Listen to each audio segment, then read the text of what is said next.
안녕하세요. 저는 서초구에 살고 있는 30대 후반 여성입니다.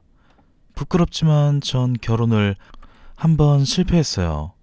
너무 섣부르게 결정해서 실패를 겪은 것 같아 그 후론 신중해지려고 했죠. 그러다가 오래전 친구로 알고 지내던 고등학교 동창이 미국에서 한국으로 돌아왔다고 해서 만났더니 되게 잘 컸더라고요. 말도 잘 통하고 간만에 즐거운 시간을 보냈는데 그 친구도 저처럼 느꼈던 건지 그 뒤로 저희는 어느 연인들처럼 연락을 주고받았고 가까운 사이로 발전했습니다. 저는 이혼했다는 사실을 숨기고 싶지 않았고 결혼 생각이 없다는 걸 말하며 이야기했더니 사실 내가 너 만나자고 한 거 있잖아. 그게 승혁이가 지혜 너 이혼했다고 말해주더라고. 미안해. 네 이야기를 남한테 물어보고 다녀서. 난 그저 안부가 궁금했어. 너도 알지? 내가 너 좋아했잖아. 사실 이 친구는 절 좋아하는 건 고등학교 때 알았어요.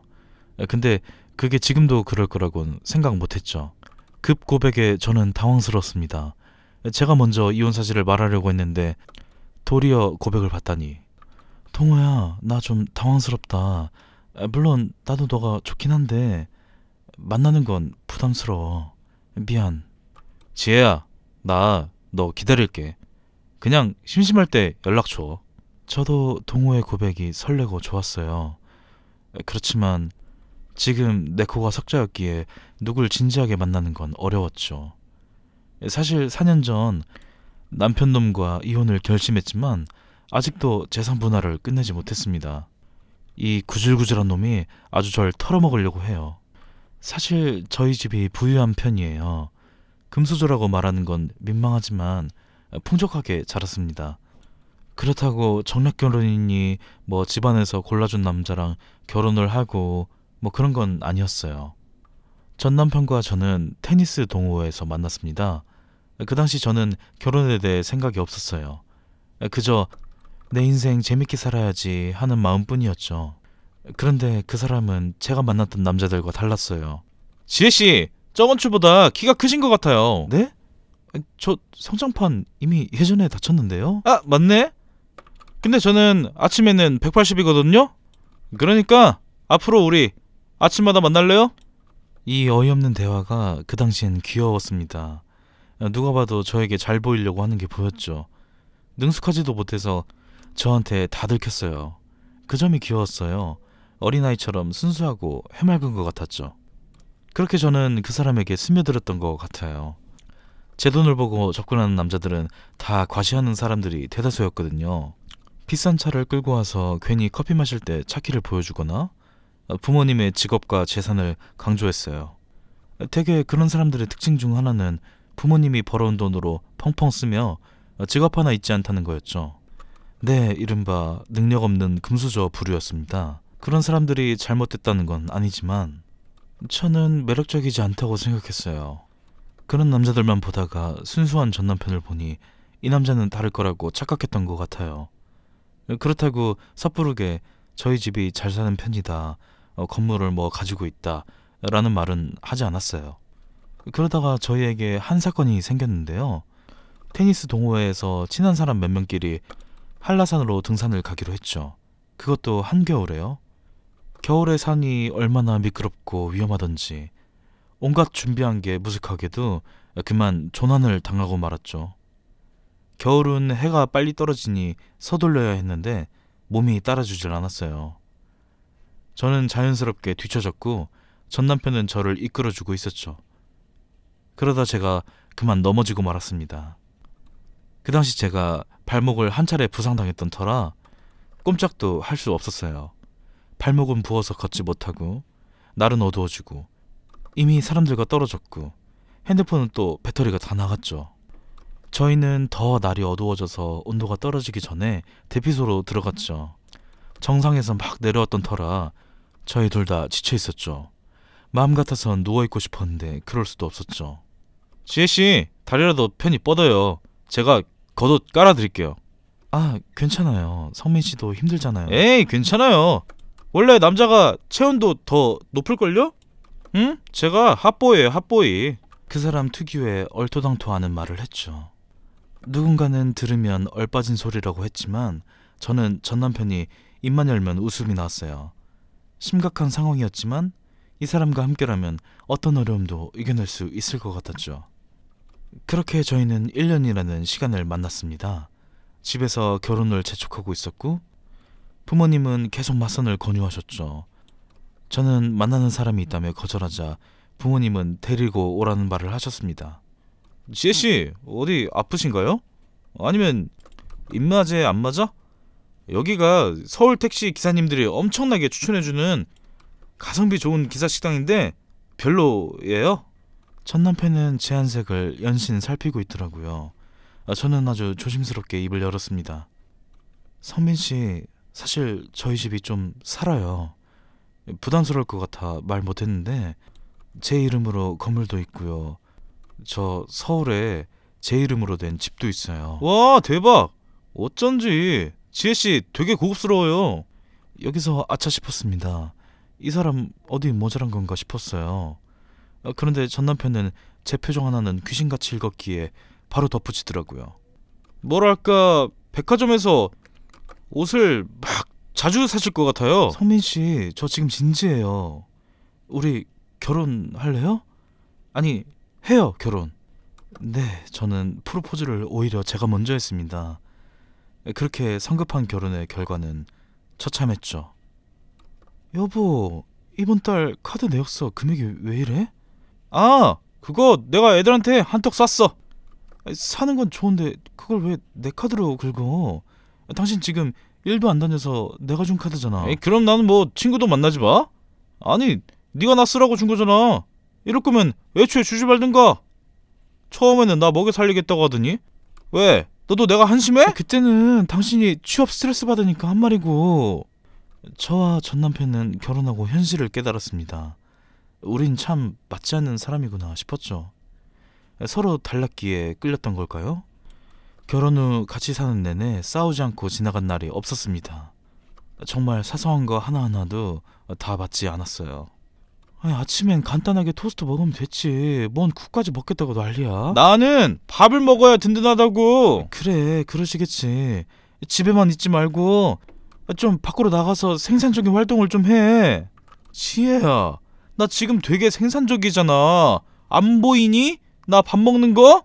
전 남편은 밥만 축냈어요. 제 카드와 제 명의로 된 차를 끌고 다니며 친구를 만나서 술 먹거나 밤새 게임을 했죠. 이제 이 사람과 있는 게 더는 즐겁지 않았습니다. 오히려 화만 났고 이마에 주름 자국만 생겼죠. 그래도 전 애써 부정했던 것 같아요. 이 사람이 없으면 안 된다고 말이죠. 절 웃겨주던 전 남편만이 절 행복하게 만들어준다고 생각했거든요. 사실 행복은 제가 생각하기 나름인데 말이죠. 지혜야, 나 이번에 생일에 페라리 사줄 거지? 내 드림카 사주기로 했잖아. 당신 왜 이 시간에 집에 있어? 내가 소개해준 사촌오빠 회사에 출근하기로 했잖아. 설마 안 나갔어? 아, 그게 아니, 나는 현장직이 진짜 안 맞는단 말이야. 당신도 알잖아. 나 피부 진짜 연약해. 원래 아토피 있는 사람들이 면역력 약한 거 알지? 그게 무슨 상관인데. 사촌오빠는 중고차 매매 쪽에서 일하는데 제 남편이 노는 걸 알고 자동차 딜러를 제안했죠. 저는 집에만 있는 것보단 낫다고 생각했어요. 그리고 워낙 자동차를 좋아하고 활동적인 사람이니 잘할 것 같았죠. 그런데 그건 제 착각이었습니다. 전 남편은 일주일도 다니지 않았고 심지어 문자로 통보했어요. 저 오늘부터 안 나가려고요. 이 문자를 받은 사촌 오빠는 얼마나 황당했을까요? 저는 대신 사과를 했고 전 남편과 갈라서야겠다는 생각이 점차 확고해졌습니다. 그러자 전 남편의 친구들과 만나는 모임에 함께 참석했는데요. 전 남편의 친구들은 다 평범한 직장인들인데 꼭 저희랑 만날 때마다 예약하기도 힘든 레스토랑에서 보더라고요. 돈 많은 저보고 내라는 거였죠. 어려서부터 부모님이 손해라고 생각하지 말고 베풀고 살아야 한다고 하셨기에 이런 건 괜찮았습니다. 그런데 지갑 취급은 참기 힘들었어요. 야, 성민이 와이프 오늘 입은 거 봤냐? 무슨 집 하나 가격이야. 진짜 장가 잘 갔다니까? 솔직히 저 정도면 난 데릴 사이도 가능. 나는 삼시세끼 항상 차림도 해둘 거야. 아, 새끼 부럽다. 어쩐지 운동도 못하는 놈이 테니스 동호회는 왜 들어갔나 했는데 아주 대물을 물어서 대물을. 야씨, 말 조심해. 들으면 어쩌려고. 아까 여자들 다 화장실 갔어. 아, 뭐 솔직히 이 자리에서 성민이 저 새끼 이상형 모르는 사람이 어딨냐? 저거 학생 때보다 딱 하나잖아. 돈 많은 여자. 야, 김성민 진짜 대단하다. 대단해. 그 되지도 않는 연기하면서 어떻게 결혼 생활을 유지한대? 야, 이 새끼들아, 우리 지혜는 나 없으면 못 살아. 걔가 나를 얼마나 사랑하는데. 아유, 사랑은 무슨, 돈을 사랑하는 거겠지. 아씨, 나도 테니스 동호회 같이 다닐걸. 지혜씨 친구 중에 누구 없냐? 난 돌싱도 괜찮아. 야, 니들을 누가 만나겠냐? 전 남편과 그 친구들은 뒤에서 제 이야기를 신나게 하더라고요. 듣는 순간 온몸에 힘이 빠졌습니다. 겨우 정신줄을 붙잡고 휘청거리지 않았죠. 그간 사랑이라고 생각한 것들이 다 의도된 거짓인 걸 알고 나니 참 제 모습이 미련하더라고요. 레스토랑 창에 비친 제 모습은 화려했지만 속은 텅 빈 강정 같았습니다. 저는 떨린 손으로 핸드폰을 겨우 꺼냈고 서둘러 음성을 녹음했어요. 성민이 쟤는 독하게 해낸 거고, 야, 너희 쟤가 왜 취업도 안 하고 집에 박혀있는 줄 알아? 쟤 3년 이후에 결혼해야 재산 분할된다고 저렇게 뻐기는 거잖아. 야, 씨, 우리 성민이 천재네. 야, 어떻게 알았냐? 영업 비밀인데. 저는 그 말을 듣고 제 인내심이 끊기는 소리가 났습니다. 그동안 제가 취업 자리도 알아봐주고 정장과 구두, 기죽지 말라고 사준 차, 다 의도된 계략이더라고요. 불쌍하고 기죽은 척 해야 제가 더 잘해준다고요. 저희 부모님한테도 이런저런 명목으로 저 몰래 돈을 뜯어냈더군요. 결혼기념일이라 뭐 해주고 싶은데 돈이 없다며 뭐 뜯어내놓고는 정작 저는 받은 거 하나 없었습니다.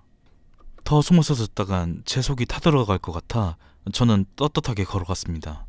전 남편과 그 친구들은 절 보고 당황하더라고요. 저는 물을 한번 벌컥 마시고 남은 건 전 남편에게 뿌렸습니다. 야, 지혜야, 너 지금 뭐한 짓이야? 너야말로 뭐한 짓이야? 그동안 즐거웠니? 재미있었어? 근데 어쩌냐? 재산 분할은 그렇게 쉽게 반띵 안 돼. 기여도가 중요하거든. 뭐? 지혜야, 너 갑자기 무슨 소리야? 재산 분할이라니? 왜? 아까 그렇게 다 이야기하더만. 아, 그리고 제 친구들 중에 돌싱 없냐고 물어봤죠? 알다시피 물이 달라서 돌싱이어도 만나기 어렵지 않을까요? 여기는 제가 계산하고 갈게요. 이렇게 비싼 곳 이럴 때 오지 언제 와보겠어요. 호구는 이만 가보겠습니다. 부디 정신들 차리세요. 그렇게 레스토랑을 나와 혼자 차를 끌고 집으로 향했죠. 전 남편놈의 물건, 아니 제가 준 물건들 뿐이지만 꼴도 보기 싫어서 다 밖에 내놨어요. 비밀번호도 바꿨죠. 그러자 그놈은 문을 두들겼죠. 지혜야, 그거 진짜 다 오해야. 야, 내가 다 말해줄게. 내 말 좀 들어봐. 어? 됐고, 그거 가지고 당장 내 눈앞에서 사라져. 인터폰으로 이러지 말고 우리 얼굴 보고 이야기하자. 할 말 없어. 너 차 뺏기기 전에 빨리 가라. 네 짐들도 다 챙겨. 오늘 안 가지고 나가면 다 불태워서 잿더미로 만들 거니까. 뭐? 야, 이게 다 얼마짜린데? 제가 인터폰으로 더 이상 말하지 않자 그는 물건을 주섬주섬 챙기더라고요. 아주 양말 한 짝 빼놓지 않고 잘 들고 가는 걸 보니 참 인생 부질없더라고요. 사랑이라는 게 이렇게 한순간에 끝이구나. 어른들 말처럼 그놈이 그놈이구나 싶었습니다. 그런데 이 구질구질한 놈은 여기서 끝이 아니었어요. 저희는 합의혼하기로 했지만 재산 분할에선 조율이 안 됐습니다. 처음엔 제가 준 3억을 받은 그놈이 이혼 후 1년이 지나지 않은 시점에 소송을 걸었더군요. 자신이 받은 재산 분할에 이의를 제기한 거였죠. 제 변호사는 결혼한 시점에서 이혼한 날 생활한 3년간의 기간 동안 발생한 재산과 소득의 반을 제시했으나 전 남편 놈은 욕심이 그득그득했죠. 겨우 3억이요? 저는 10억! 그 이상을 바랍니다. 네? 피고는 결혼하면서 경제활동이 없었는데요. 경제활동만 없었을 뿐이지 저는 집에 있으면서 가정에 충실했어요. 저는 그 말을 들으니 기가 차서 웃음만 나오더라고요. 집안일 해주시는 분이 따로 있어서 손에 물 한 방울 튄 적이 없는 인간이었는데 말이죠. 그렇게 1년, 2년, 3년, 올해로 4년이라는 시간이 지나갔네요. 저도 참 아득바득 뺏기고 싶지 않아서 계속 싸우고 있네요. 부모님은 그냥 몇 푼 더 주고 끝내라고 하시는데 그간 제 돈을 등쳐먹은 걸 생각하면 피가 거꾸로 쏠립니다. 분명 저혈압이었는데 이혼 소송을 하면서 저절로 치유가 됐어요. 전 남편 놈은 절 흠집내려고 안달이 난 건지 제 주변 사람들에게 그렇게 연락을 하더라고요. 저기요, 이제 알죠? 걔 조심하세요. 완전 남 뒤통수 치는데 전문이거든요. 진짜 조심하세요. 제 지인이 이런 연락을 받았다고 보여주는데 어이가 없었죠. 전 이혼 후 다니던 직장을 그만두고 제 건물에 있는 수입과 여러 투자로 돈을 더 모았어요. 그래서 카페를 차렸고 체인점도 여러 지점 냈죠. 이 사실을 귀신같이 한 전 남편 놈은 틈만 나면 왔어요. 야, 지혜야, 너 사장이라고 이렇게 카페 안 나오면 가게 망해. 너가 돈을 잘 벌어야 내가 돈 더 받아가지. 한 번만 더 찾아오면 내가 신고한다고 했지. 야박하게 왜 이래? 그거 한 입을 덮고 살았던 사이인데 그 사이 남자라도 생긴 거야? 너 그래서 나한테 못 준다고 한 거지? 네가 가정에 기여한 게 있어야 주지. 야! 내가 매번 너 저기 그날일 때 생리되며 생리통 약 사다 줬잖아. 그래. 근데 인정할 게 그거 말고 없잖아. 양심이 있으면 3억 받고 끝내야지. 소송을 걸어? 뭔 생리대가 막 1,000만 원씩 하니? 네 재산을 내가 아는데 어떻게 그것만 받고 떨어지겠어. 그건 너무 억울하지?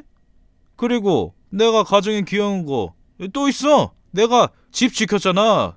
저기 세스코. 그것도 야 달에 몇백 원 들어. 그거 아낀 거지. 야, 모르면 입을 열지 마. 세스코는 너 같은 벌레 잡는 곳이고 S1 같은 거겠지. 내가 너 같은 거랑 살았다니 아주 단단히 미쳤었나 보다. 그렇게 승자 없는 말싸움이 계속되고 있었죠. 저희 카페는 강남역 근처에 있었고 동호도 제가 하는 가게에 종종 얼굴을 보였어요. 지혜야, 바빠? 너 점심도 못 먹을 것 같아서 내가 초밥 좀 사왔는데. 근데 옆에 이분은 누구죠? 고마워. 이런 거 안 사도 괜찮은데. 이게 뭐야? 나 얘 남편인데. 그쪽은 누군데? 왜 보아하니? 얘 돈 많은 거 알고 어떻게 해보려고 접근한 것 같은데. 내가 당신 같은 사람 모를 줄 알아? 조용히 해라. 네가 왜 내 남편이야? 우리 법적으로 이혼했고. 아니 너야말로 내 돈 뺏어가려고 재산분할 소송 중이잖아 우리. 동호와 저는 그 고백 이후 처음 대면했는데 제가 참 부끄럽고 창피했습니다. 이런 인간이랑 살았다는 사실을 숨길 수 있다면 숨기고 싶었거든요. 이혼 사실이 아닌 저 전 남편 놈 자체를 제 인생에서 지우개로 싸그리 지워버리고 싶었죠. 내가 잘못 찾아왔나 보다. 다음에 다시 올게. 밥은 먹으면서 해. 네가 좋아하는 가게에서 사왔어. 한남동 스시집? 야, 너 아직도 좋아해? 여기 우리 연애할 때 줄기차게 갔잖아. 얘는 입도 고급이라 지느러미나 뱃살만 먹어요. 동호는 전 남편의 말을 듣고 표정이 어두워졌습니다. 전 마음 같아선 저놈의 주둥이를 쭉 그냥 찢어버리고 싶었죠. 내 인생에 도움이 하나도 안 되는 인간인 건 진작에 알았지만 이렇게 또 걸림돌이 될 거라 생각하지 못했거든요. 그 순간 처음으로 재산분할 소송을 길게 가고 있는 게 후회스러웠어요. 전 그 상황을 빠르게 정리했습니다. 그리고 다시 동호와 만나 상황을 설명했어요. 동호야, 너도 사실 봤겠지만 내가 지금 연애를 할 여건이 안 돼. 사실 전 남편이랑 아직도 소송 중이고 내 코가 석절라서 미안해. 그 사람만 정리되면 나한테 올 수 있겠어? 정리라니? 동호는 아주 조심스럽게 입을 열었어요. 자기가 무슨 일을 하는지 아냐고 하면서 말이죠. 사업한다고 하지 않았나? 맞아. 내가 부모님 회사 물려받으려다가 더 보람찬 일을 하고 싶어서 데이터 분석가로 일해. 아, 그렇구나. 내가 정확하게는 모르고 있었네. 이걸 말한 건 내가 지혜, 너 전 남편이 내 의뢰자가 가지고 온 영상에서 봤기 때문이야. 뭐? 내 전 남편을? 동호는 영상을 전문으로 다뤄서 CCTV나 촬영된 영상을 분석해주는 일을 주로 한다고 했어요. 그래서 범죄 증거를 잡아낸다고 했죠. 지혜야, 놀라지 말고 들어. 네 남편 하우스 도박에서 유명한 사람이야. 저는 순간 이명이 온 줄 알았습니다. 귀가 먹먹해지고 분명 동호가 제 앞에서 말을 하고 있지만 하나도 머리에 들어오지 않았어요. 참 별로인 사람인 건 알았지만 이렇게 쓰레기인 줄은 몰랐죠. 저는 동호가 보여준 영상을 봤는데 정말 그놈이 있더라고요. 교묘하게 사기를 쳐서 도박판에서 한탕하는 그런 물이라고 했죠. 영상 분석 의뢰만 수십 건 받아서 그날 가게에서 보자마자 알았대요. 그럼 이제 어떡해? 내가 신고할까? 아니야. 지혜, 너가 하면 괜히 보복할 수 있으니까 이 일은 나한테 맡겨줘. 그리고 내가 정리하고 오면 그때 정식으로 우리 만나자. 그 후 정말로 전 남편은 구속됐습니다. 동호가 분석한 영상이 증거물로 채택된 공이 컸다고 해요.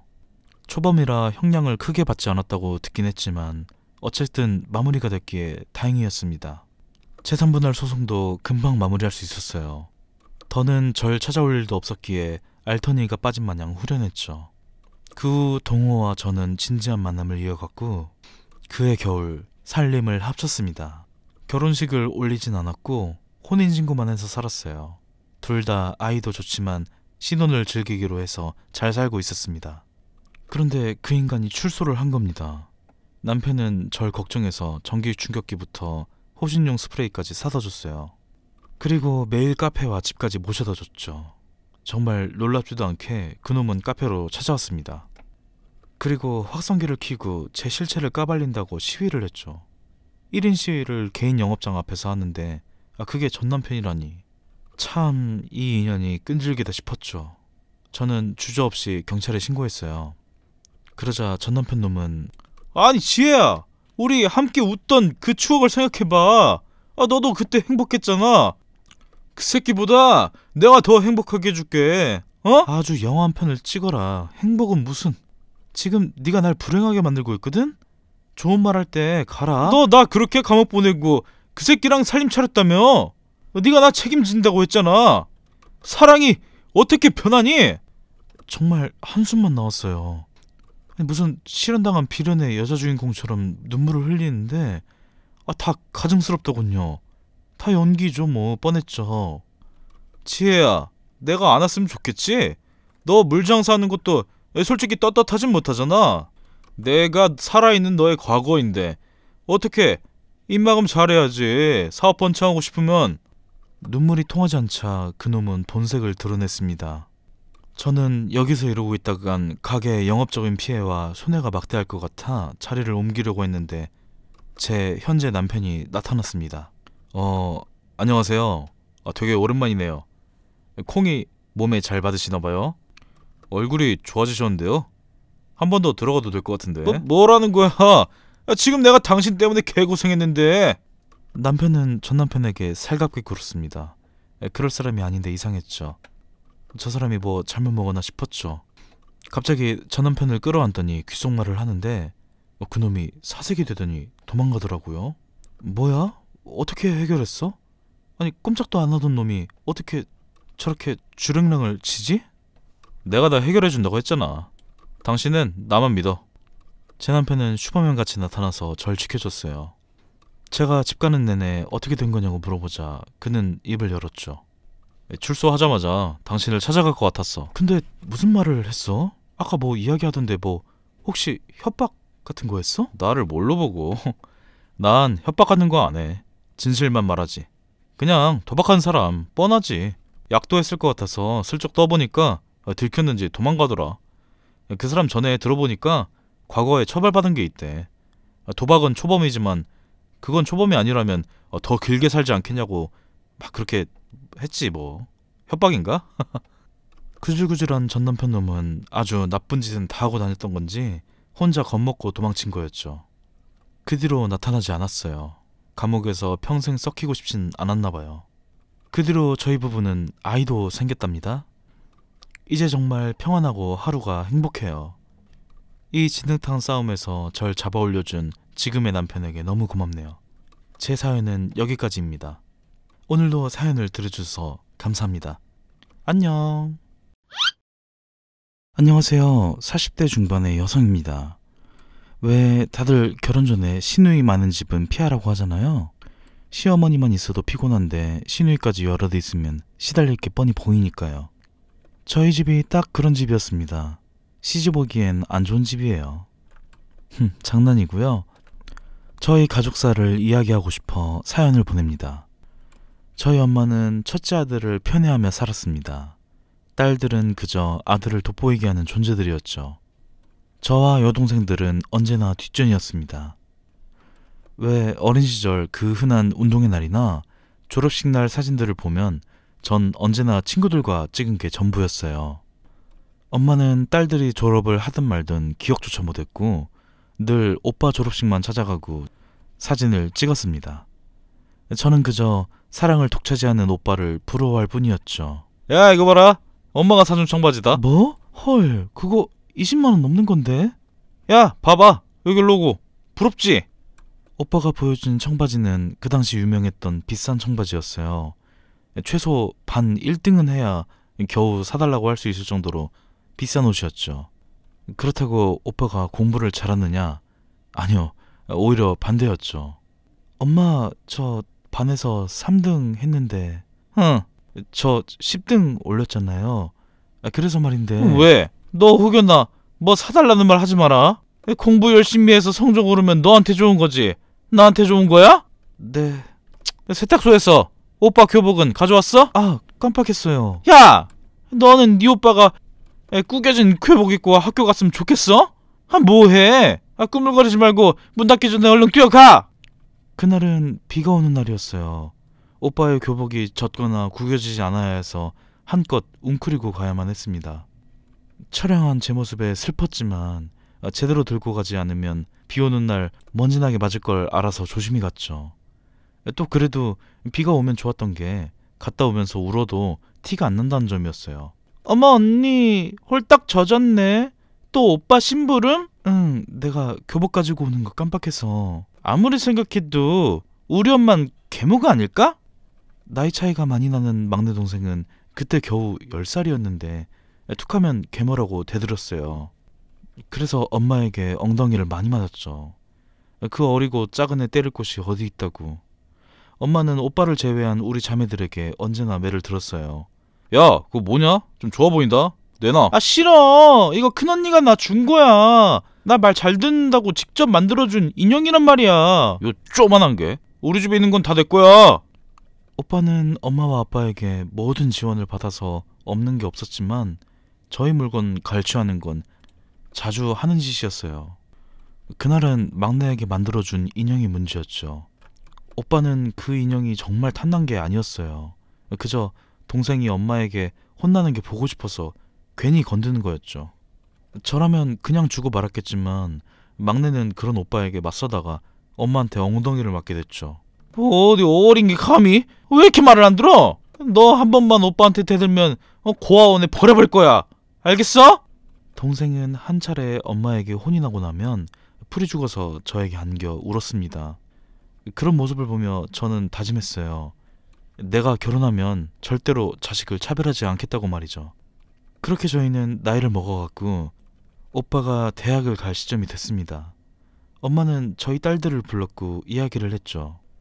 니네도 알다시피 너구 오빠가 재수하는데 서울 고모집에 올라가서 입시 준비할 거야. 그래서 말인데 니네 중에 누가 오빠 따라가서 뒷바라지 할래? 참 황당한 말이었죠. 저는 19살이었고 둘째는 16, 막내는 13이었습니다. 아직 학생인데 누구 뒷바라지를 할 수 있겠어요. 저는 엄마가 왜 저런 말을 했는지 알고 있었습니다. 저희 집은 그리 못 사는 집안은 아니었어요. 동네에서 작은 슈퍼를 운영하고 아버지는 철물점을 운영해서 괜찮은 편이었죠. 그러니 오빠가 대학에 낙방해도 재수를 지원해 줄 수 있었죠. 서울 가서 공부한다고 나쁜 머리가 뭐 달라지나?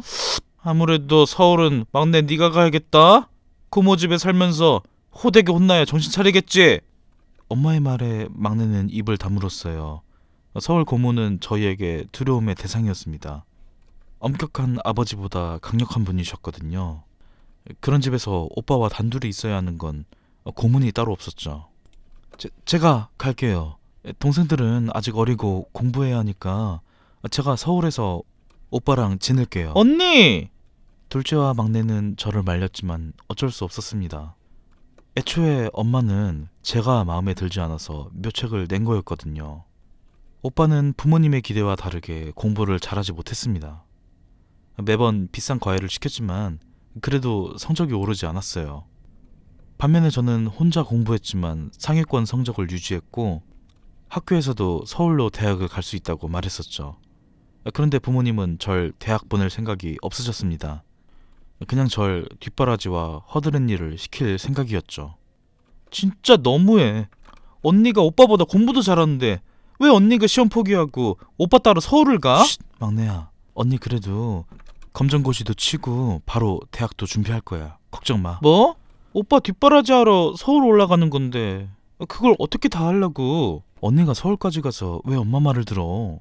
올라가서는 그냥 살고 싶은 대로 살면 돼. 둘째 말처럼 저는 서울에 올라가면 제 마음대로 살 생각이었습니다. 고모집에서 생활할 때만 고분고분하면 되는 거니까요. 그런데 야! 이거 말고 소세지 이런 거 없어? 아니, 엄마가 준 생활비 오빠가 절반을 가져갔잖아. 우리 남은 돈으로는 소세지는 무리야. 엄마한테 전화해서 더 달라고 해. 오빠가 전화해서 달라고 해. 귀찮게 진짜. 도움이 안 돼.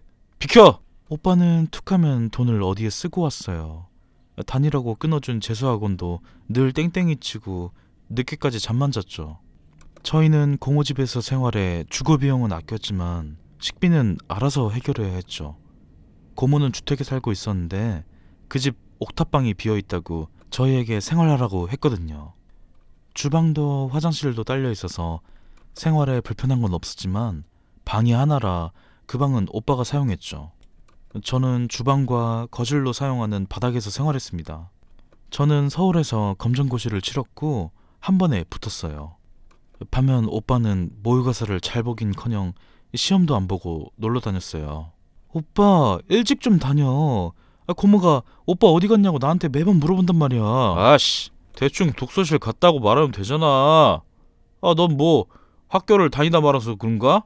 왜 그렇게 머리가 잘 안 돌아가냐? 오빠는 성인이라는 이유로 술, 담배와 유흥을 즐겼고 그러는 바람에 생활비는 언제나 부족했습니다. 오빠는 공부는 이미 뒷전이었고 노는 건 누구보다 열심히 놀며 술독에 빠져 살았죠. 저는 오빠가 집을 비웠을 때 빨래와 청소, 설거지를 끝내고 작은 동네 빵집에서 아르바이트를 했습니다. 거기서 4시간 일하면서 문제집을 하나 둘씩 사서 그걸로 대입 공부를 했죠. 물론 오빠에게 들키진 않아야 해서 주방 선반이나 오빠가 절대 열지 않을 서랍에 넣어두었어요. 그런데 좁아 터진 집에서 숨겨봤자 숨겨지나요? 야, 왜 나 뭐냐? 오빠는 제가 숨긴 월급 봉투와 문제집을 찾아냈습니다. 그거 엄마가 준 돈으로 산 거 아니고 내가 일해서 번 돈으로 산 거야. 그 돈도 내 알바 월급이야. 돌려줘. 그러자 오빠는 제 문제집을 한 장 한 장 다 보더니 제 눈앞에서 찢어버렸죠. 제가 무릎까지 꿇고 제발 그러지 말아달라고 바지가랑이를 붙잡았지만 끔찍도 하지 않았죠. 꿋꿋하게 제 문제집을 모조리 찢었습니다. 그리고 오빠는 제가 벌어온 돈을 들곤 나갔죠. 저는 허망하게 찢어진 문제집을 들고 한 장 한 장 붙이고 있었습니다. 분했지만 할 수 있는 게 이것뿐이었죠. 얘, 내가 밖에서 한참 불렀는데 왜 그러고 있니? 고모, 제가 뭐 하느라 못 들었어요. 죄송해요. 내 오빠는 또 술 먹으러 나갔니? 아니요. 아마 독서실 가서 공부하고 있을 거예요. 공부는 무슨. 걔 동네 물 안 좋은 애들이랑 어울리더만. 아이고 불쌍한 내 동생. 지 자식 공부시키겠다고 팔자에 없는 소장농까지 하고. 네? 아버지가 농사를 직접 하신다고요? 그래도 저희가 넉넉한 형편이었으나 오빠의 재수생활과 경제 위기로 엄마는 슈퍼를 정리했고 아빠는 철물점을 운영하면서 농사까지 지으셨죠.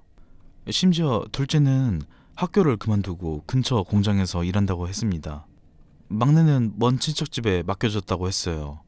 참 세상이 미워지더군요.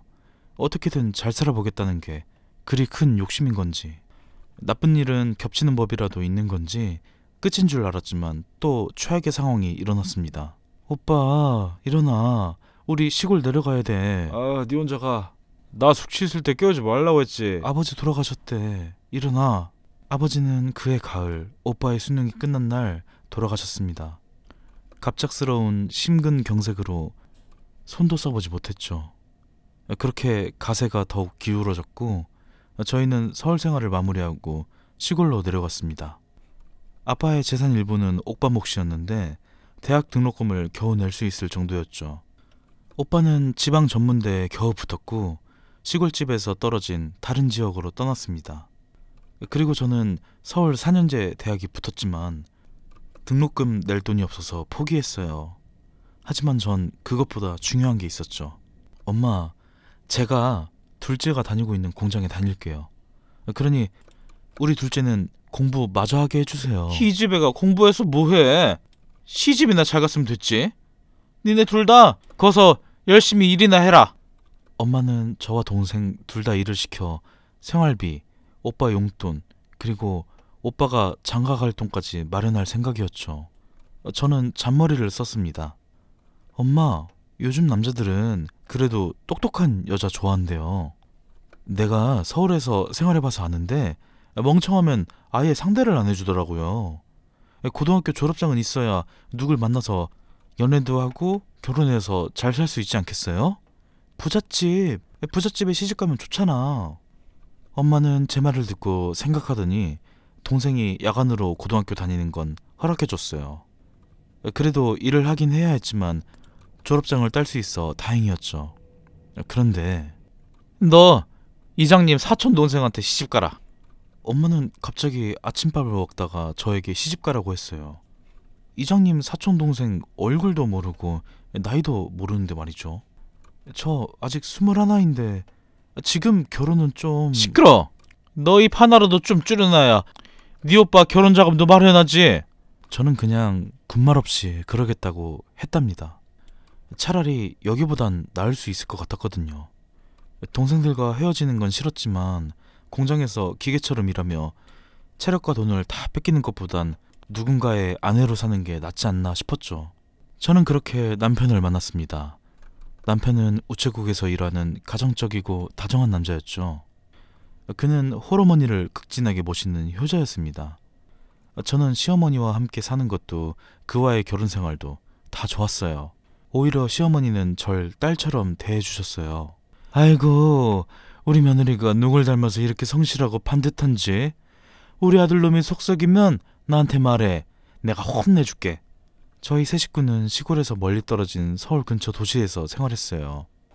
그래서 동생들도 엄마도 보기 힘들었지만 그래도 한편으로 안 보니까 편하기도 했죠.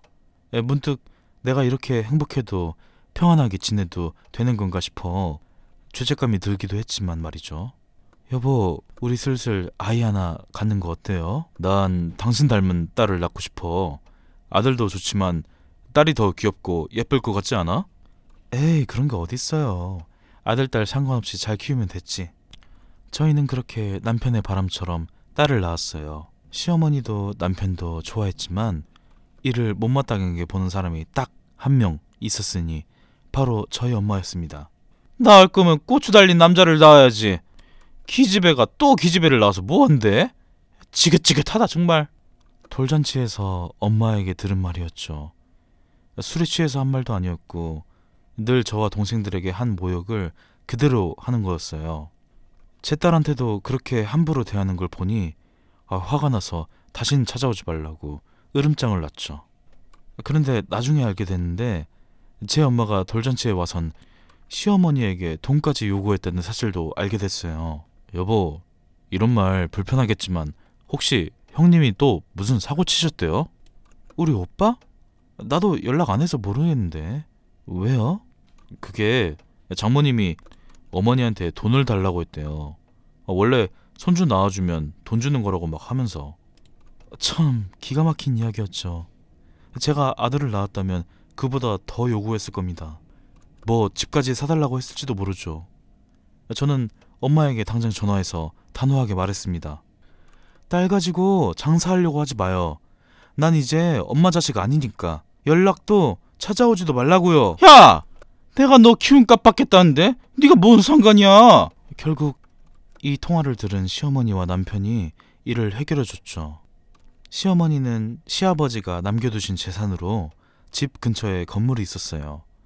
매달 월세가 들어왔기에 풍족하신 편이었죠. 남편 역시 공무원이라 매달 들어온 돈이 일정해 안정적이었습니다. 친정엄마가 이 사실을 알고 있어 요구한 거였죠. 남편은 그래도 낳아주신 엄마니 줘도 괜찮다고 하며 큰돈을 저에게 쥐어줬습니다. 전 죽기보다 싫었지만 이 돈을 주며 이제 이혼을 끊자고 했죠. 엄마는 돈을 받고 세더니 휙하니 나가버렸습니다. 나중에 둘째를 통해 들었는데 사실 아버지가 돌아가신 뒤 오빠 대학 등록금 외에도 장가 보낼 때 집 하나 해줄 돈이 있었다고 해요. 그런데 이 망나니 같은 오빠 놈이 그 돈을 싹 다 해먹은 게 문제였죠. 대학교 등록금도 몰래 환불받아 그 돈도 흥청망청 쓰더니 결국 고모와 작은아빠의 도움으로 겨우 졸업한 인간이었어요. 졸업 후에도 변변치 않은 직장을 다니다가 동네 어린 여자를 덜컥 임신시켜 결국 결혼하게 됐다고 하더라고요. 오빠는 30이 됐지만 저와 고모 집 옥탑에서 살았던 그 시절 그대로 방탕하게 살았다더군요. 그래서 결혼도 순탄치 못했다고 들었습니다. 엄마는 오빠가 당연히 자기를 모시고 살 줄 알았지만 오빠와 새언니 생각은 아니었나 봐요. 문제는 엄마가 가진 돈을 다 털고 집도 팔아서 오빠에게 신혼집을 해줬다는 겁니다. 오빠도 이 사실을 모르진 않았습니다. 그런데도 엄마를 모시지 않겠다고 한 거였죠. 모든 재산을 잃고 아들마저 잃은 엄마는 오갈 것이 사라졌습니다. 둘째는 뒤늦게 대학을 다니고 있어 기숙사에 있었고 막내는 대학을 가지 않고 기술을 배워 서울에 있는 미용실에 취업을 한 상태라 엄마를 모실 수 있는 여건이 아니었습니다. 엄마는 결국 저를 찾아왔더라고요. 며칠 동안 제대로 먹지도 못한 건지 추레한 행색이었죠. 진짜 당분간만 신세 좀 치자. 네가 홀시어머니도 모시고 있는데 날 내보내라고 하진 않겠지? 엄마는 정말 뻔뻔했습니다. 시어머니를 모시면서 사는 건 맞지만 오히려 시어머니가 저에게 엄마처럼 더 잘해주시는데 이 사실도 모르는 엄마는 제가 고생하고 있으니 도와주겠다는 말도 안 되는 명분을 내세웠습니다. 미안하지만 내가 싫어요. 여기가 어디라고 날 찾아와요? 나한테 엄마는 이제 시어머니 뿐이에요. 뭐? 내가 널 어떻게 키웠는데 나한테 이러니? 어떻게 키우긴.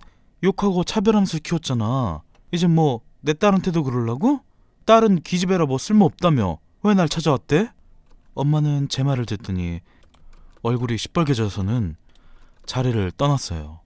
그렇게 시골집으로 돌아갔나 싶었는데 멀리 살고 계신 제주도 이모집으로 가서 같이 생활한다고 하더라고요. 이모 역시 일찍 남편을 떠나보내고 혼자 아이를 키웠거든요. 그래서 동생인 엄마를 안쓰럽게 여겨 받아준 것 같았죠. 제 오빠는 오히려 물 좋고 공기 좋은 곳에서 생활하니 좋은 거 아니냐고 하는데 참, 엄마는 오빠가 그래도 자기 노후를 책임질 거라고 생각한 건지 매달 용돈을 요구했다고 해요. 큰 금액은 아니었을 겁니다. 그런데 오빠는 엄마가 나한테 해준 게 뭐 있냐고 하면서 거절했다고 해요. 이 말을 전해들은 둘째와 막내가 매달 엄마에게 용돈을 보낸다고 하더라고요. 또 봄이나 여름이면 제주도를 방문해 가족여행처럼 돌아다녔죠. 물론 오빠와 저는 함께하지 않았고 둘째와 막내가 엄마를 챙긴 거예요. 엄마는 여자라는 이유로 딸들을 미워하고 구박했는데 결국 이렇게 됐네요. 저는 뭐 불효자식으로 남았지만 어떤 선택이 맞았는 건진 모르겠어요. 날 낳아주고 키워준 사람이니 차별과 학대를 했음에도 제가 챙겨주어야 하는 걸까요? 저는 딸을 키우면서 매번 저희 엄마를 이해하려고 노력했어요. 그런데 더 이해가 안 가더라고요. 이 작고 어린 아이가 뭐 그리 미웠을까? 보기만 해도 이렇게 귀엽고 사랑스러운데 엄마는 왜 날 그렇게 미워하고 혼냈을까? 나는 왜 사랑받지 못한 딸이었던 걸까? 이런 생각이 몰려올 때가 있지만 사랑이 가득한 남편과 시어머니 그리고 제 딸을 볼 때면 금방 잊는답니다. 사랑을 받을 수 있는 최고의 방법은 사랑을 주는 것이라는 걸 이 나이 되어서야 깨우쳐 가고 있습니다.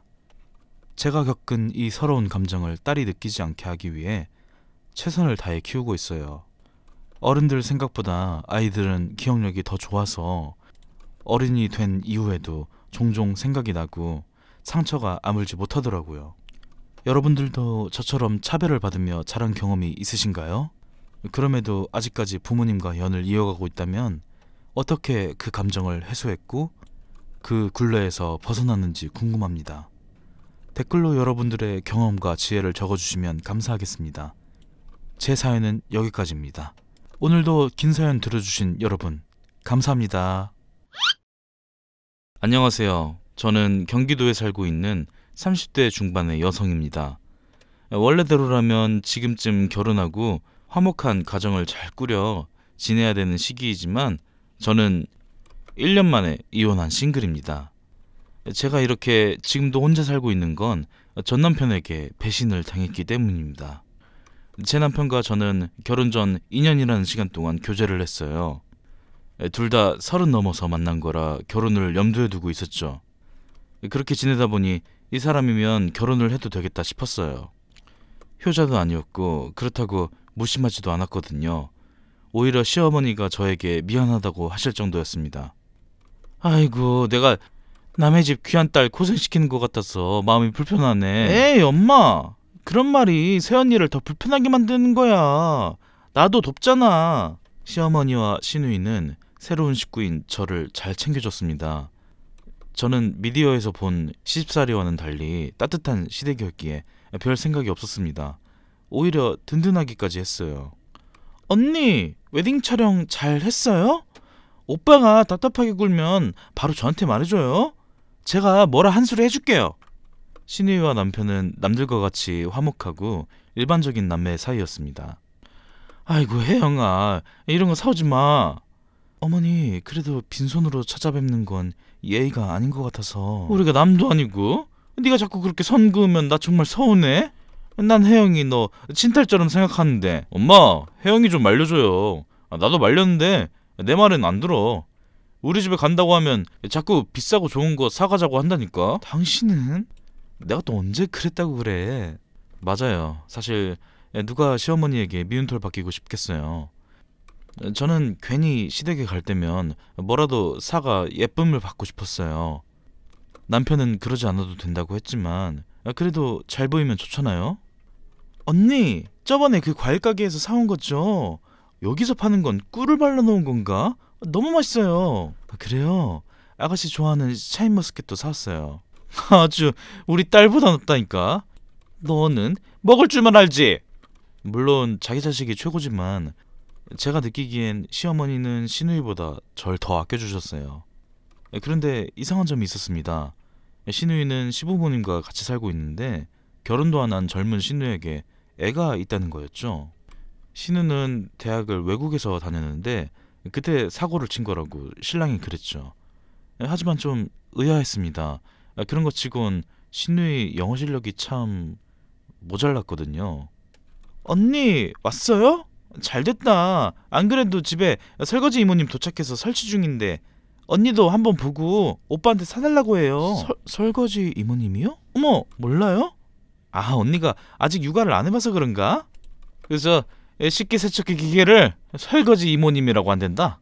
멀쩡한 이름 놔두고 왜 저렇게 부르는 건지 뭔. 재미있잖아. 이거 미국에서도 많이 쓰는 브랜드야. 아메리칸 스멜. 설명서 읽어볼게. 아가씨는 자신있게 설명서를 들어서 읽기 시작했어요. 저도 물론 영어를 잘하는 편은 아니었지만 그래도 아가씨의 영어 발음이 본토 느낌이 나지 않는다는 것 정도는 알 수 있었죠. 심지어 아가씨는 물풍선? 식기세척기에 왜 물풍선 이야기가 나오는 거지? 아가씨, 물풍선이 아니라 뭘 펑션 아닐까요? 아, 뭘 펑션. 알죠. 그 유명한 CEO. 그게 아니라 기계 오작동이라는 영단어인데. 예. 너 거기서 기르지 말고 유준이 밥이나 먹여. 애가 벌써 배고파할 시간이구만. 아, 그렇네. 우리 아들 밥 줘야지. 오늘은 계란밥. 너는 애한테 맨날 계란밥을 먹이고 싶니? 그럼 어떡해? 유준이 이것만 좋아하는데. 미국이라곤 구경도 못 해본 저보다 영어 실력이 안 좋더라고요. 뭐 그냥 공부를 좀 들었나 했습니다. 신우의 아들 유준이는 이제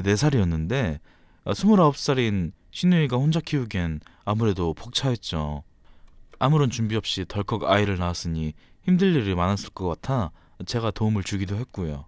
아가씨, 이거 유준이가 좋아하는 캐릭터 맞죠? 요 앞에서 어린이 뮤지컬 한다고 해서 티켓 구해왔어요. 주말에 보러 갔다 오면 좋을 것 같아서요. 고마워요 언니. 안 그래도 주말에 뭐 할지 고민했는데 뮤지컬 후기가 좋더라고요. 애들 진을 쏙 빼놔서 밤에 잠도 잘 잔다고. 아가씨 이번 주말에 1은 6퇴하면 좋을 것 같아서. 고마워요 언니. 진짜 오빠보다 언니가 짱이야. 근데 뮤지컬은 보통 가족 단위로 많이 가던데 저랑 유준이 둘이 보고 오기엔 좀... 그럼 그이 보고 같이 다녀오라고 할까요? 그건 또 언니한테 제가 너무 미안하죠. 그러지 말고 언니랑 오빠가 유준이 데리고 보고 오는 거 어때요? 네? 제가요? 아가씨는 안 오시고요? 네, 저도 간만에 주말 혼자 보내고 싶기도 하고. 언니도 아이 낳기 전에 육아 경험해보면 좋잖아요. 아이를 떠넘기는 건가 싶었지만 애 키우느라 자기 시간이 얼마나 없었겠어요. 그리고 남편도 조카인 유준이를 너무 좋아하고 서로 친하다 보니 흔쾌히 수락했죠. 삼촌, 나도 저거 먹고 싶어. 저 아이스크림? 유준이 저거 먹고 싶구나. 기다려. 삼촌이 금방 가서 사올게. 남편은 저와 연애를 처음 시작했을 때처럼 오분대기조로 움직였습니다. 아이가 뭘 원하는지 말하지 않아도 눈빛만 봐도 다 알더라고요. 신우이가 남편 없이 키워서 그런지 도움을 많이 준 것 같았습니다. 아이는 시어머니와 신우이보다 제 남편을 더 좋아했죠. 유준아, 오늘 뮤지컬 재밌었지? 응. 여기 숙모가 유준이 생각해서 예매한 거야. 그래? 사실 재미없었어. 유치해. 뮤지컬 보는 내내 웃는 거 숙모가 봤는데. 유준이는 저를 좀 싫어했습니다. 미운 4살이라 부정적이고 싫다는 말을 자주 하는 거라고 남편은 그랬지만 아이 눈빛만 봐도 유독 절 좋아하지 않는 게 느껴졌어요. 여보, 유준이 나를 좀 필요 이상으로 안 좋아하는 것 같아. 난 친해지려고 나름 노력하는데 내가 그렇게 마음에 안 드나? 뭐 잘못했나? 에이, 애가 아직 어려서 그래. 낯가림도 있고 나도 어렸을 때 낯가림 심하다고 엄마가 그랬거든. 남편은 제 이야기를 듣고 별 대수롭지 않다는 듯이 넘겼어요. 저도 연애 초반엔 그렇게 생각했죠. 근데 점차 자주 보다 보니 절 싫어한다는 걸 알았습니다. 한 번은 바쁜 신우 대신 제가 데리러 갔었는데 환히 웃으며 뛰어나온 소리가 들렸는데 절 보자마자 걸음을 멈추고 실망한 기색으로 터벅터벅 걸어오더라고요. 그리고 저에게 먼저 한다는 말이 삼촌은 오늘 안 와요? 엄마인 신우이를 찾는 게 아닌 제 남편을 찾더라고요. 애한테 서운한 감정 가지는 게 좀 그렇지만 서운하더라고요. 남편은 결혼 전부터 조카를 예뻐하고 아이를 좋아했습니다. 이런 건 타고나는 건가 싶기도 했어요. 이런 모습이 좋기도 했고요. 어느 날 남편의 카톡 프로필 사진을 넘기면서 보니 저와 찍은 사진보다 조카인 유준이 사진으로 가득하더라고요. 뭐 알고는 있었는데 그날은 유독 느낌이 쎄했습니다. 여보, 유준이 나 싫어하는 거 뭔가 더 있는 것 같아. 신경 쓰여서 하는 말이니까 가볍게 듣지 말아줘. 에이, 유준이가 혜영이 널 왜 싫어하겠어. 오히려 좋아하지. 매번 선물도 사주는데. 그런데도 유준이가 단 한 번이라도 나한테 먼저 와서 막 이렇게 앵긴 적 있어? 심지어 인사도 안 하잖아. 그거 다 낯가려서 그런 거라니까. 그래? 그래. 그 아가씨 말이야. 뭔가 애엄마 치고는 좀 모성애가 안 느껴진달까? 유준이 대하는 거 보면 엄마라기보단 이모 같더라. 너 지금 무슨 말을 하려는 거야? 아니, 그냥 느낌이 그렇다고. 느낌이 이모같이 친숙한 엄마도 있나봐 요즘은. 여튼 유준이가 뭔가 오해가 있는지 날 너무 경계하니까 당분간 유준이 볼 땐 당신 혼자 봐줘. 그래. 그게 편하다면 그렇게 할게. 시누이나 시어머니가 일이 있으면 꼭 급하게 육아에 투입되는 게 저와 남편이었거든요. 그래서 뜻하지 않게 조카와 많은 시간을 보내기도 했습니다. 그러다 보니 저도 모르게 행동을 관찰하게 되더라고요. 제 남편은 물건에 대한 애착과 강박이 있어요. 한 번 물건을 쓰면 부서지기 전까지 닳도록 쓰는데 똑같은 물건을 새로 사줘도 그 전에 쓴 걸 썼죠. 왜 그러는 거냐고 물어보면 남편은 이게 더 편하다는 말만 했죠. 그런데 유준이도 그러대요. 유준아, 이 인형 오래됐으니까 빠이빠이 할까? 아니야, 이거 유준이 거야. 아, 숙모가 유준이 인형 새로 사왔잖아. 이거 가지고 놀자, 응? 싫어. 삼촌. 유준이는 불리한 상황이 오면 제 남편을 찾았어요. 위험에서 구해주는 슈퍼히어로를 부르는 것 같았죠. 내 아들이지만 진짜 오빠랑 똑같이 생겨서 속상하다니까요. 아가씨, 저 이런 질문해서 미안한데 혹시 전 남편분이 제 남편과 닮았나요? 네? 아니요. 그냥 사람같이 생겼는데 왜 그러세요? 아니, 아가씨 말처럼 너무 닮아서요. 유준이랑 제 남편이요. 아, 원래 뭐 삼촌도 닮고 고모도 닮고 그런 거죠. 아가씨는 대수롭지 않다는 듯이 넘겼습니다. 그리고 그날 시댁에서 저녁 먹으면서 반주를 해서 그런지 평소라면 밥 먹고 설거지한 뒤 바로 집으로 가는데 그날따라 피곤을 이기지 못했어요. 그래서 시댁에서 자고 가기로 했죠. 술도 아주 잘 넘어갔어요. 저는 술 마시고 잠들면 꼭 중간에 화장실이던 목이 말라서던 잠에서 깨요. 제 집도 아니라 그런가 깊게 잠에 들지 못한 건지 새벽 늦게 거실에서 나누는 대화 소리가 방에 있는데 다 들리더군요. 저는 본능적으로 숨죽여 들었습니다. 오빠, 아무래도 세연이가 눈치챈 것 같은데? 어떻게 하려고 그래? 너도 느꼈어? 요즘 유준이랑 나랑 닮았다느니 유준이가 자기를 막 싫어한다느니 자꾸 그래. 너 뭐 말 실수했어? 무슨? 내가 뭘 실수해? 난 부드럽게 넘겼어. 대화의 주인공은 남편과 신우이였죠. 두 사람은 모두가 잠든 시간 거실에서 속닥속닥 이야기하고 있었습니다. 유준이 학교 들어가기 전까지는 네가 봐주기로 한 거 잊지 마. 알겠다니까. 엄마도 나한테 매일 귀에 딱지 생길 정도로 말하니까 그만 말해. 내가 팔자에도 없는 미혼모로 살고 있는데 나한테 미안하지도 않아? 야씨, 너 신용불량자 될 뻔한 거 내가 도와줬잖아. 벌써 4년 전 이야기를. 그래서 내가 유준이 꿈말 없이 키우고 있는 거잖아. 신우이와 남편은 거래를 했던 거더군요.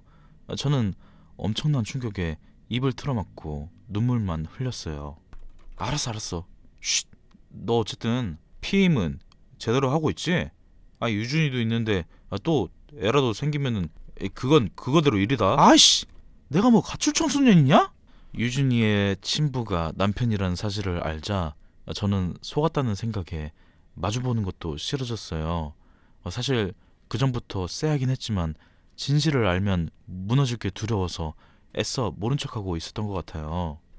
그제서야 이상하리만큼 여러 부분이 닮은 것도, 유준이가 유독 제 남편을 좋아하면서 저는 이유 없이 싫어했던 것도 퍼즐이 딱딱 맞춰졌어요. 남편과 유준이는 손에 조금이라도 뭐가 묻으면 고장난 것처럼 아무것도 못하고 그대로 멈추는 거, 웃을 때 눈이 작아지고 동그립이 되는 거, 길고 위로 올라간 눈썹 모양, 심지어 발까지 똑같았는데 이걸 몰랐다니. 신뢰가 깨진 상황에서 뭘 어떻게 할 수 있겠어요. 원래 균열은 걷잡을 수 없이 일어나는 거니. 뭐부터 해야 할지 몰랐지만 일단 이놈 얼굴 보는 거는 도저히 못하겠어서 친가에 말없이 내려갔어요. 혜영아, 너 말도 없이 장모님 댁에 가면 어떡해? 내가 얼마나 걱정했는 줄 알아? 걱정? 어떤 걸 걱정했을까? 나? 아니면 유준이 네 애인 거 들킨 거? 뭐?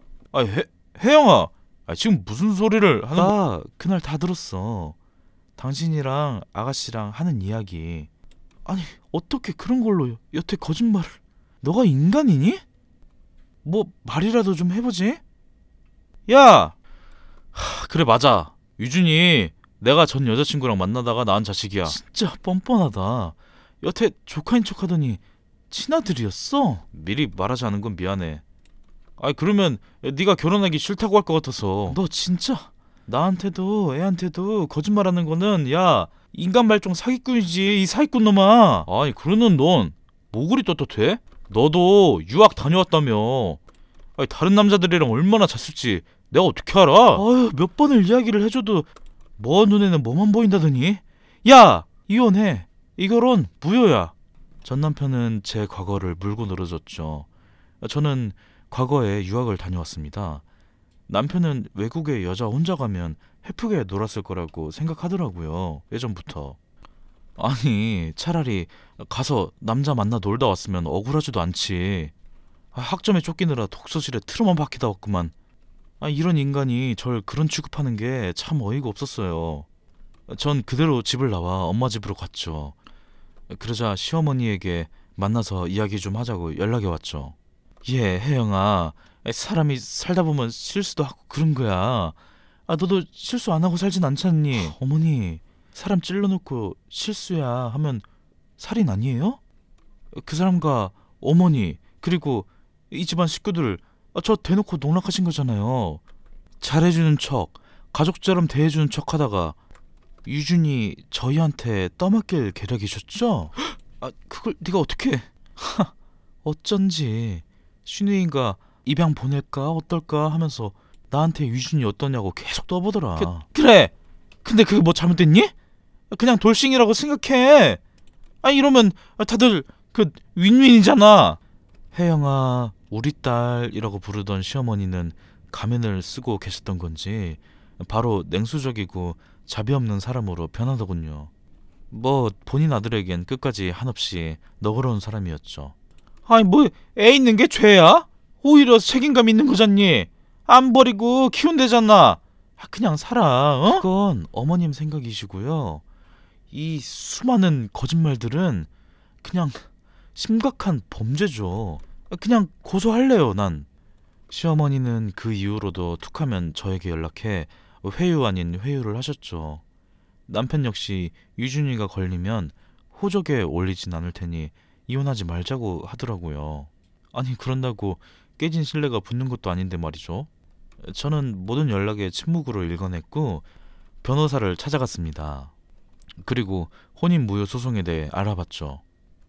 지금 제일 중요한 거는 상대방이 불순한 의도를 가지고 접근했다는 걸 증명할 수 있어야 해요. 증명이요?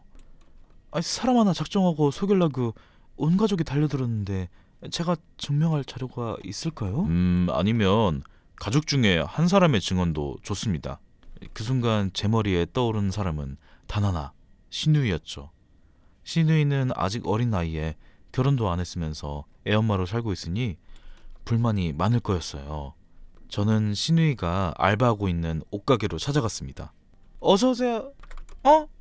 여기는 무슨 일이세요? 잠깐 이야기 좀 해요. 신우이가 일하는 옷가게 옆에 있는 작은 카페에서 저희는 긴 침묵을 깨고 이야기를 나눴습니다. 요즘 집 분위기 안 좋죠? 뭐 아무래도 그렇죠. 그거 물어보려고 여기까지는 온 건 아닌 것 같은데. 오빠도 아니고 왜 날 보자고 했어요? 날 도와줄 사람이 아가씨밖에 없었어요. 나 좀 도와줘요. 네? 제가 세연이 도와주면 호적에서 파여요. 저 집에서 쫓겨나길 바라는 거예요? 솔직히 아가씨도 불만 많잖아요. 필자에도 없는 미혼모로 사느라 제약도 많았을 거고 본인 인생 살아야죠. 신우이는 부정하진 않더라고요. 오빠가 어디서 낳아온 자식을 본인이 낳은 애처럼 키우는 게 쉬운 일은 아니잖아요. 심지어 아직 20대인데 말이죠. 생각에 빠진 신우의 마음을 돌리기 위해 전 계속 말했어요. 정 문제 될 것 같으면 그때 오빠가 해줬다는 그 돈 2억 제가 줄게요. 그거 갚고 없던 일로 치면 깔끔하죠? 뭐 갚던지 말든지 그건 아가씨 선택이지만 내가 뭐 어떻게 해주면 되는데요? 돈 이야기가 나오자 신우이는 호의적인 태도를 보였습니다. 신용불량자가 된 건 대학 시절 철없이 만든 신용카드를 함부로 쓰다가 갚지 못해서 그렇게 됐다고 하는데 돈 이야기에 눈이 반짝거리는 걸 보니 저 돈도 운명이 보이긴 했죠. 뭐 여튼 소송은 큰 문제 없이 진행됐습니다. 신우이는 남편에게 송금받은 내역을 증거사진으로 보여줬고 남편의 머리털을 쥐뜯어와서 유준이와 친자검사를 해서 그 결과지까지 증거물로 가지고 갔죠. 신우이도 날 속인 사람 중 하나였지만 내 편이 되니 든든하대요. 전 이 사람이 날 속이고 살아온 만큼 개망신을 주고 싶었고 그 사람이 일하는 회사 앞으로 갔죠. 아, 혜영아, 네가 여기까지 무슨 일이야?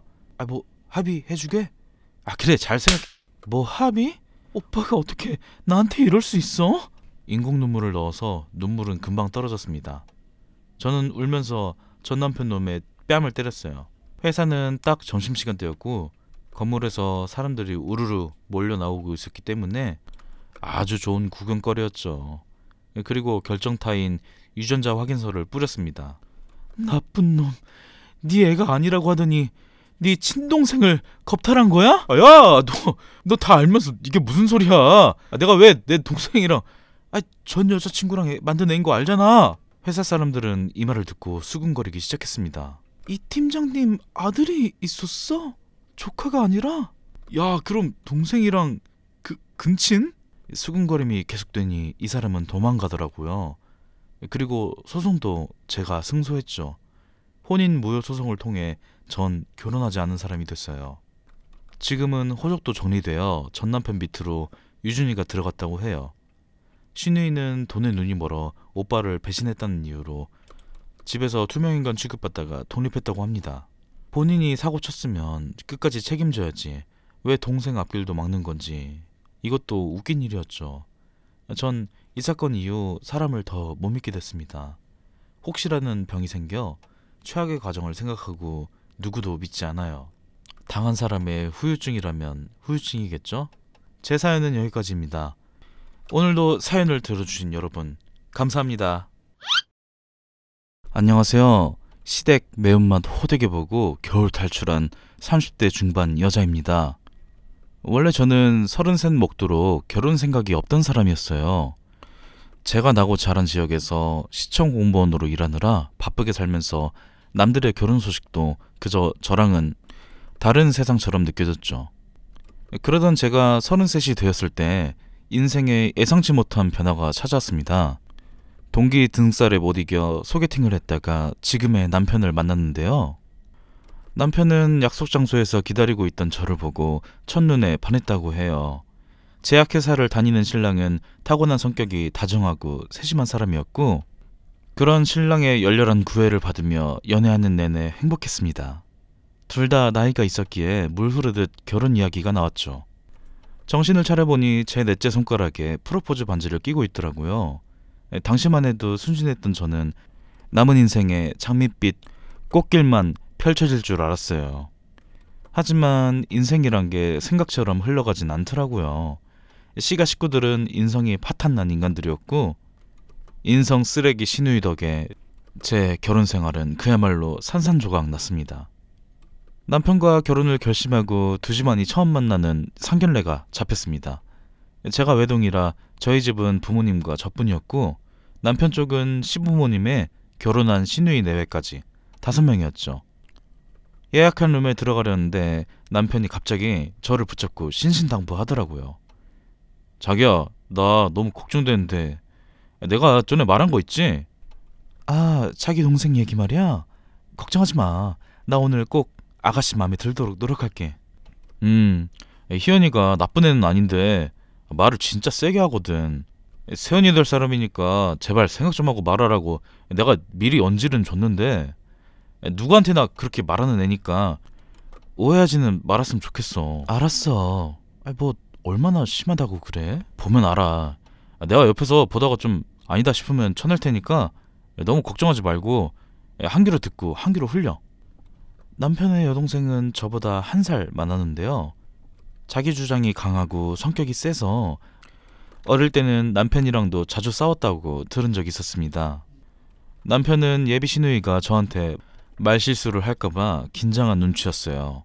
대체 어떤 사람일지 너무 궁금해지던 차에 양가 부모님께서 도착하셨습니다. 새 가족이 될 분에게 잘 보이고 싶은 마음에 밝은 표정으로 인사를 드렸는데 예비 신우가 갑자기 어퍼컷을 날리더라고요. 오빠가 엄청 미인이라고 했는데 그 정도는 아닌데? 지금 생각해도 상견례 자리 첫인사치고는 너무 무례한 말이었죠. 저희 부모님이 자리에 앉으려다가 말고 그대로 표정이 굳어지자 예비 남편과 시아버지가 급하게 상황을 수습하며 신우이를 나무라더라고요. 그 사돈댁 처음 뵙는 자리에서 이거 뭔 소리야? 죄송합니다. 저희 딸아이가 말을 좀 거침없이 합니다. 예비 시부의 사과로 냉랭했던 분위기는 조금 풀렸지만 저희 부모님은 외모를 평가받은 게 불쾌하신지 억지로 웃으시는 티가 역력했습니다. 차례로 요리가 나오는데 밥이 코로 넘어가는지 입으로 넘어가는지 가시방석이었어요. 두 번째 코스인 해파리 냉채가 나오고 신우이가 입을 여는 순간부터 상견례는 완전히 망해버렸습니다. 새언니라고 불러도 되죠? 언니는 대학교 어디 나왔어요? 아, 저는 고졸이에요. 뭐야? 시청 공무원이라길래 똑똑한가 했던데. 박희연, 그게 무슨 예의 없는 소리야? 왜, 맞잖아. 그럼 고졸 전형이에요? 나 처음 봐. 신우의 무례한 말에 저희 아버지께서 끼어드셨습니다. 그 고졸은 맞는데 우리 지혜가 한 번에 시험 합격해서 10년 넘게 잘 다니고 있어요. 그래, 희연아. 좋은 날에 이게 무슨 무례야. 사돈어른, 이거 참 죄송합니다. 다들 왜 이래? 내가 뭐 못할 말 했나? 그때 신우는 눈을 동그랗게 뜨고 저를 똑바로 쳐다봤는데요. 정말 자기가 뭘 잘못했는지 모르는 눈이었습니다. 신우의 남편, 그러니까 예비 서방님은 막 나가는 와이프를 말리지도 못하고 눈치 보고 있었죠. 예비 시모는 이런 일이 익숙한지 밥만 잘 먹더라고요. 상견례 자리를 망치고 싶지 않았던 저는 온건한 방법을 택했어요. 지금 생각하면 그러진 말았어야 했는데. 괜찮아요, 아가씨. 맞는 말인걸요. 고졸 전형으로 들어왔는데 일이 잘 맞아서 10년 넘게 다니고 있어요. 제가 웃는 얼굴로 대답하자 신우는 김이 샜는지 입을 다물었지만 그 뒤로도 예단 얘기를 할 때도 자기 주장을 굽히지 않았어요.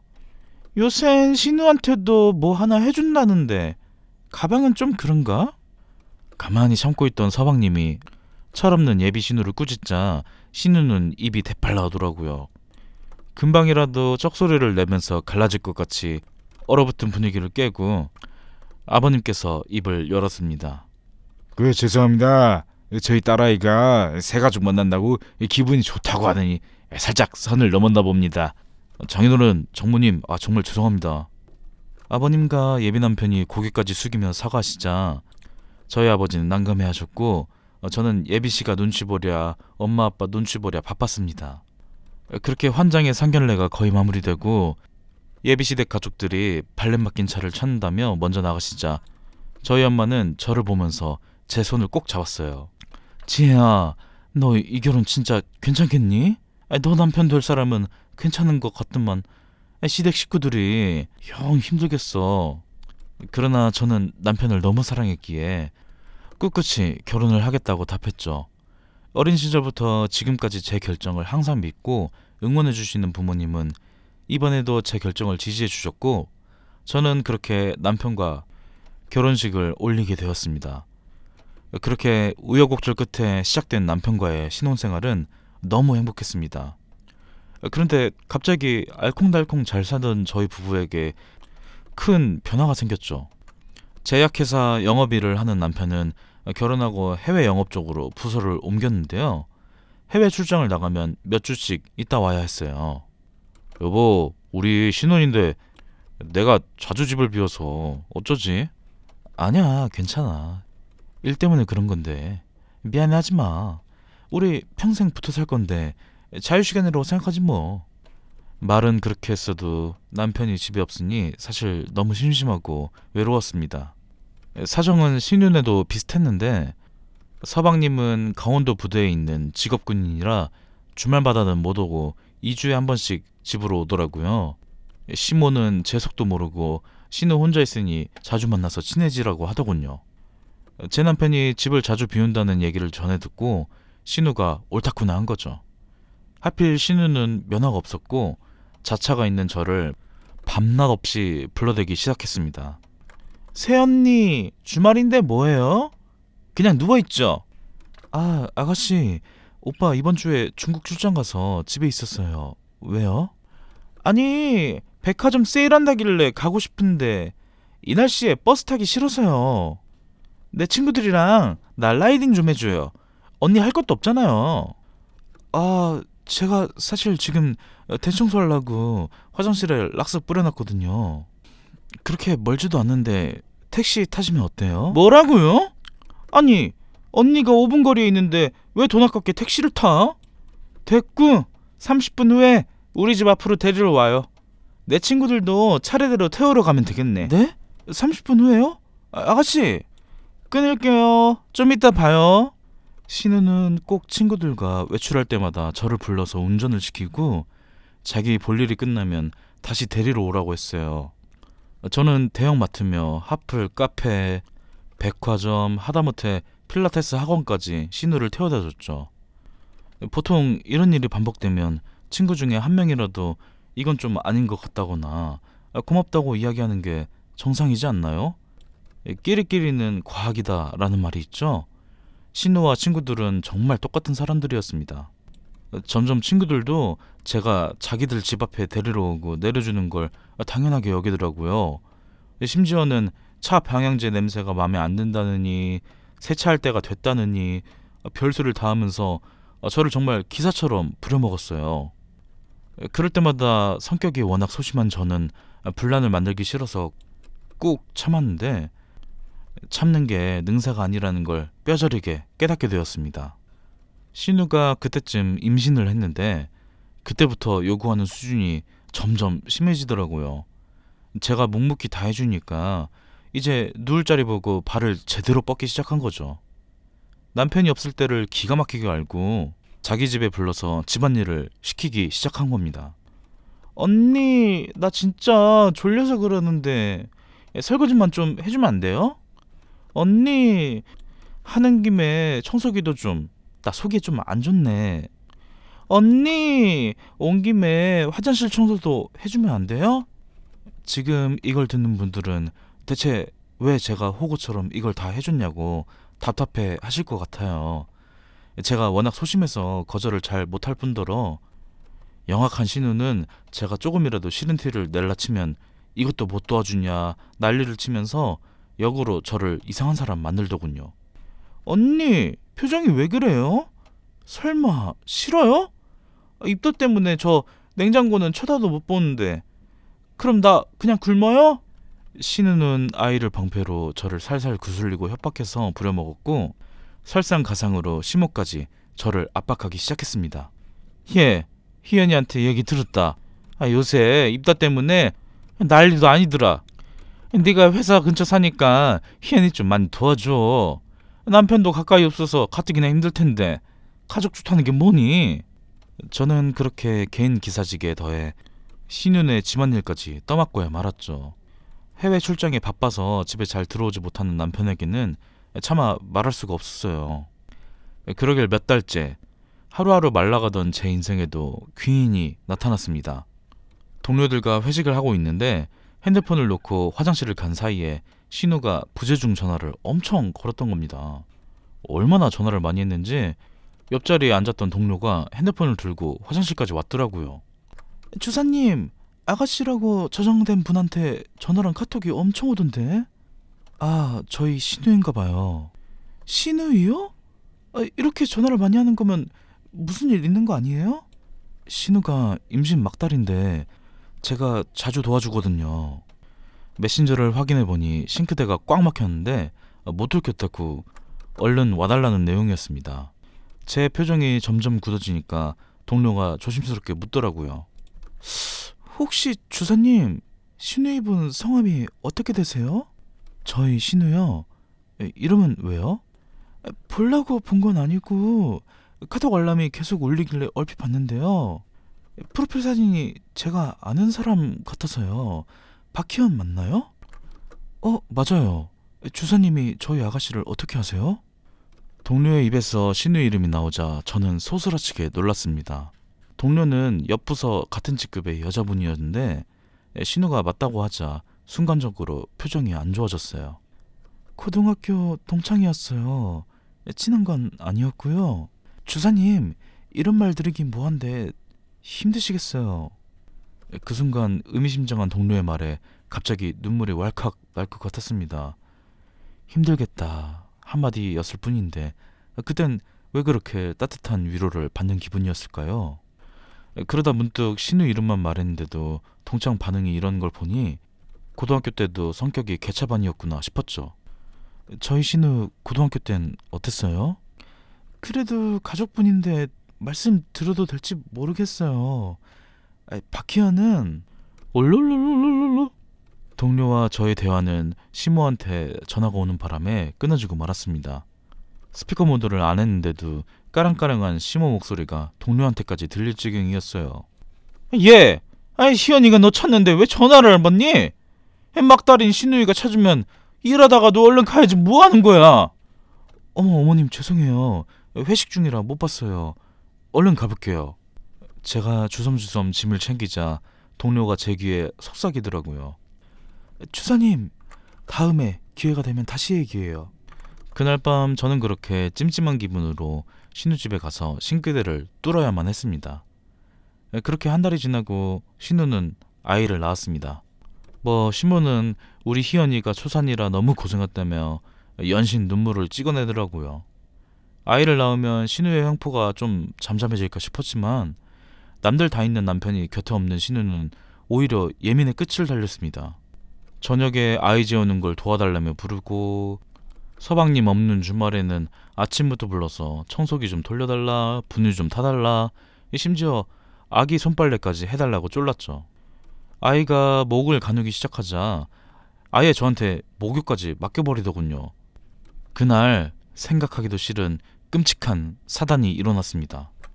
애기 목욕시키려고 손싸개를 벗기고 잠시 물 온도를 체크하는데 아기가 자지러지게 울길래 아기 얼굴을 보니까 그새 자기 손톱으로 눈 옆을 긁어서 피가 송골송골 맺혔더라고요. 얼굴이 따가운지 계속 울길래 상처를 확인하려고 일단 데리고 나와 눕혔죠. 그때 낮잠 자던 신우가 깨더니 아기 얼굴을 확인하고 갑자기 안색이 싹 변했습니다. 언니! 미쳤어요? 우리 하준이 피나잖아요! 그게 하준이 손싸개를 벗겼더니 그 순간 눈앞에 별이 보였습니다. 신우가 제 뺨을 갈긴 거였죠. 저는 너무 놀라서 뺨을 감싸 안고 신우를 멍하니 쳐다봤어요. 맞은 뺨이 너무 아파서 반사적으로 눈물이 뚝뚝 떨어지는데도 신우는 아랑곳하지 않고 씩씩거리더군요. 애 봐달라고 했지 누가 애 다치게 하랬어요? 언니 지금 진짜 큰 실수한 거예요? 그 순간 제 안의 퓨즈가 펑 터지는 느낌을 받았습니다. 참아가면서 개고생했던 날들이 난데없이 맞은 뺨 한 대에 모두 산화되는 것 같았죠. 더 이상 참을 이유도 없어서 신우 앞에서 출장 중인 남편에게 바로 전화를 걸었어요. 지혜야. 언니 지금 오빠한테 이르려고 전화한 거예요? 신우는 필사적으로 제 핸드폰을 빼앗으려 했지만 저는 재빨리 몸을 돌려 신우 집 현관을 나왔습니다. 남편의 다정한 목소리를 듣자 너무 서러운 마음에 짐승같이 울음이 터져나왔어요. 어떻게 운전해서 집에 돌아왔는지 기억이 안 날 정도로 오열했던 것 같아요. 지혜야 무슨 일이야? 여보 나 아가씨한테 맞았어. 집으로 와줘. 나 더 이상 못하겠어. 깜짝 놀란 남편은 바로 집으로 오겠다고 했어요. 저는 문득 신우의 동창이라던 옆 부서 주사님이 생각났습니다. 신우와의 관계는 완전히 깨져버렸고 그때 저는 반쯤 정신이 나가서 머릿속에 온통 어떻게 해야 신우를 한 방 먹일 수 있을까라는 생각뿐이었어요. 지금 바로 신우의 과거를 알아야만 했죠. 저는 눈물을 닦고 신우에게 꼭 엿을 먹이겠다는 비장한 심정으로 동료에게 전화를 걸었죠. 그때 그 주사님에게 신우의 과거에 대해 묻자 처음에는 다 지난 일이라며 언급을 꺼려하는 눈치였지만 창피함을 무릅쓰고 신우에게 맞았다는 사실을 솔직히 털어놓으니 제가 불쌍했는지 모든 비밀을 말해주더군요. 동료가 전한 신우의 비밀은 가히 충격적이었습니다. 박희연, 중학교 때도 고등학교도 알아주는 문제였어요. 일진이라고 해야 하나? 몰려다니면서 담배 피고 술 마시고 막 돈 뺏고 가끔 힘없는 애들 때리고 그런 애들이 다 비슷한 레파토리죠 뭐. 근데 걔는 거기서 안 끝났어요. 고등학교 때는 한 학년 위 선배랑 사귀다가 아이 가져서 자퇴했어요. 저희 아가씨가요? 그럼 그 아이는요? 제가 알기론 자퇴하고 남자친구랑 알바하면서 지내다가 애 낳았어요. 낳고 바로 갈라서서 아이는 지금 애 아빠 혼자 키우는 걸로 알고 있어요. 혼인신고도 안 했고 결혼식도 안 했고 호적에도 안 올렸다니까 법적으로 미혼이죠. 그 뒤로 입 싹 닫고 결혼했다길래 저희 역시 다 박희연이라고 혀를 내둘렀거든요. 주사님 신우일 줄은 몰랐네요. 네? 지금 한 말 진짜예요 다? 네, 다 사실이에요. 동료의 이야기를 듣자 귀에서 이명이 울리고 심장이 빠르게 날뛰었습니다. 그러니까 신우는 고등학교 때 낳은 혼외자를 숨기고 지금의 서방님과 결혼을 했던 것이었어요. 아무것도 모르고 아들을 낳았다며 싱글벙글 좋아하던 신우부 얼굴을 생각하니까 숨기는 게 능사가 아니겠다 싶더라고요. 이어서 주사님은 신우의 전남친이자 아이의 생부 SNS를 알고 있다며 30대 중반으로 보이는 남자와 꼬마가 환하게 웃고 있는 사진 캡처를 보냈습니다. 꼬마의 동글동글한 콧망울이며 눈썹을 보니 누가 봐도 신우의 아들이었어요. 주사님이 원한다면 이 사람 전화번호도 알아볼 수 있어요. 그래도 제가 이야기했다는 건 비밀로 해주세요. 걱정 마세요. 주사님은 절대 연관 안 되게 할게요. 주사님, 남편분은 이 일을 알고 있어요? 제가 이렇게 얘기하긴 주제넘지만 남편분이랑 얘기해서 박희연이랑 연 끊어요. 그 여자 진짜 제정신 아니에요. 새언니 부려먹고 뺨을 때리는 게 말이 되는 일이에요? 참을 필요 없어요. 동료에게 몇 번이고 감사 인사를 전한 저는 신우 전남친이자 아이 아빠의 SNS에 메시지와 전화번호를 남겼습니다. 남편이 돌아오기 전에 먼저 해결해야 할 일이 있었죠. 신우의 전남친은 제가 SNS에 메시지를 남긴 지 1시간도 안 돼서 전화를 걸어왔습니다. 메시지에 박희연에 대해 꼭 할 말이 있다고 남겼거든요. 전화기 너머의 그는 아주 차분한 성격의 남자였고 흥분해서 횡설수설 상황을 설명하는 제 이야기를 끝까지 들어줬습니다. 신우의 현 남편, 신매부도 이 사실을 알아야 한다는 제 제안에는 꽤 긴 침묵이 이어졌어요. 침묵이 끝나자 신우의 전남친이 이렇게 말했습니다.